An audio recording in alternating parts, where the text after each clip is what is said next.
I guess you're like almost like somewhat perfect poster boy when you put in my Slack, hey Nathan, we just signed 15 clients in 24 hours. Yeah.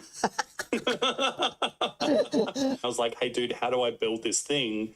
And you just turned around and said, oh mate, we'll build it. Yeah. And no joke, within a couple of hours, it was in our system, operating at full capacity, and we didn't have to lift a finger. Look, I'd been burnt by so many agencies and so many people, and you gave me faith again in people that genuinely care about other client businesses, to be honest. We thought we were one of the only groups out there that actually genuinely cared about people and didn't think about them as a number.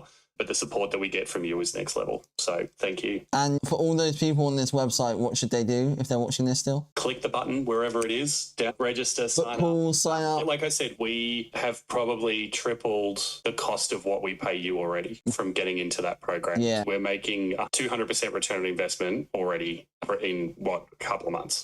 Jim Cox, guys, COCKS, if you do want to stalk me, creator of the Level Up formula. So we actually didn't start off as an agency. We're a coaching and mentoring program mostly, but we support entrepreneurs to grow and scale online. People that are working one-on-one or doing a lot of in-person stuff, we help them build online courses, coaching programs so that they can create more freedom and more revenue. You've been working with us pretty intricately. All the people seeing this are not going to probably be on this plan right now. So what I want to go through is just provide a bit of a background in terms of how you even got here, right? Like, why did you take that step? What was the pain points for you? So can you just walk me a bit through your experience? Yeah, so look, being a mentoring program mastermind originally, we were doing a lot of, hey, we'll teach you some stuff, but you do it yourself. Cool. So we had tech support and we'd talk people through stuff on Zoom, but what really changed the game for us was becoming that kind of agency component where it's like, hey, we'll do some stuff with you and we'll build some stuff for you. We'd been looking at multiple platforms. Obviously, we jumped into GHL. I wanted to start playing with AI because as we all know, it's taken over the world. Yep. And if you're not playing with AI, you're not even in the game anymore. Yeah. I think the problem that I had was I was trying to do a lot of it myself. I love learning new stuff. It's moving so fast. Unless you've got your finger on the pulse like you guys do, you can't keep up. So I was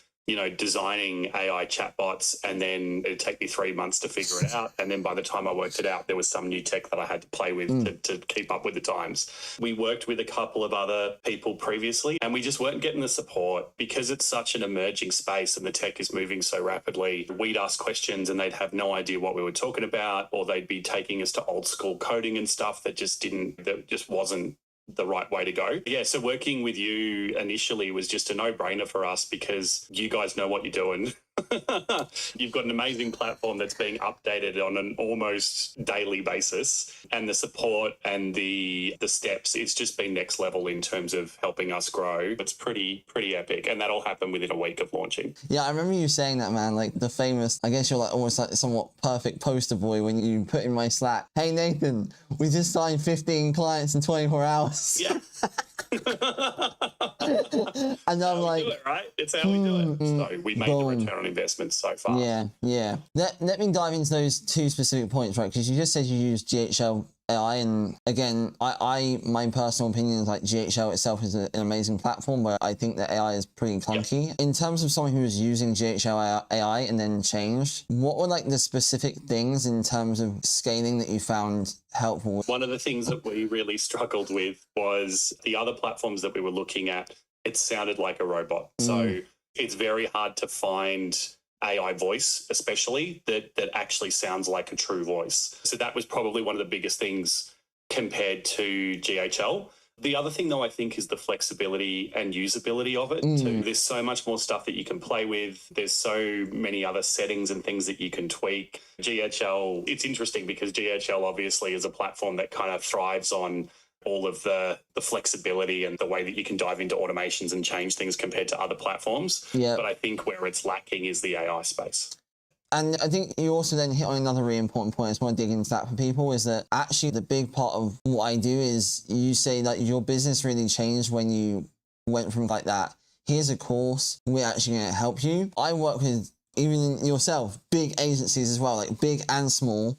And I always find you, again, being a perfect example, that's seems to be what sounds always like a problem, is like many software companies, they're not built to be mass supporting. They just hand you off to a random guy or another subscription, give you GHL, no guidance on marketing, minimal support.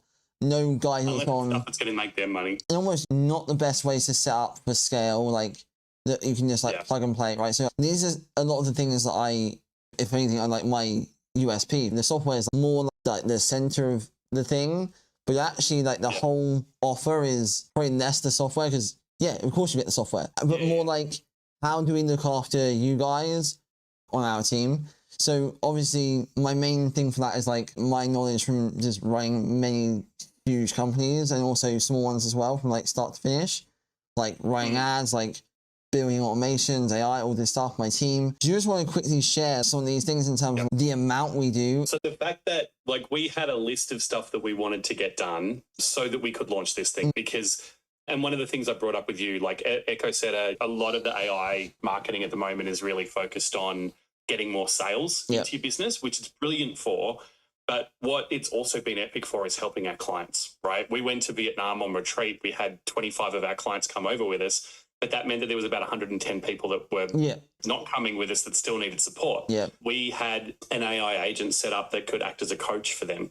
Off the back of that, we came up with a list of all these things we wanted to do. And I think it was like a day or 2 days before I was going to launch this thing to everybody. I think it was the night before.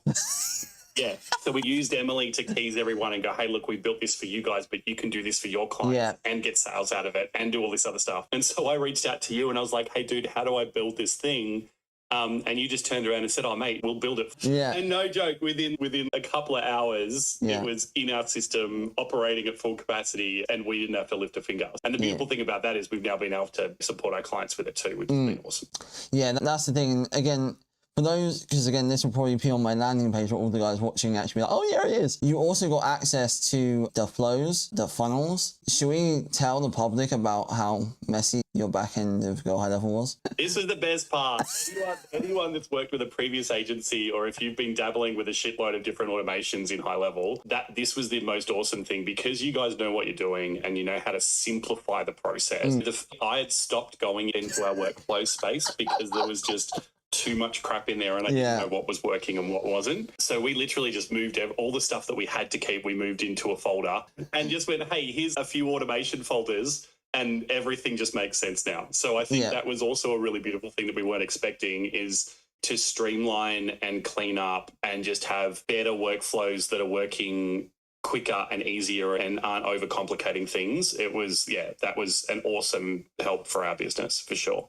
Awesome, man. No, I always will try and help people. Before everyone thinks as well, because there's another rejection probably people are going to fire our way. Because again, I've also paid high ticket shit and been sent over to VAs. How often am I in the Slack? Oh, dude, you're in there more than your team is. I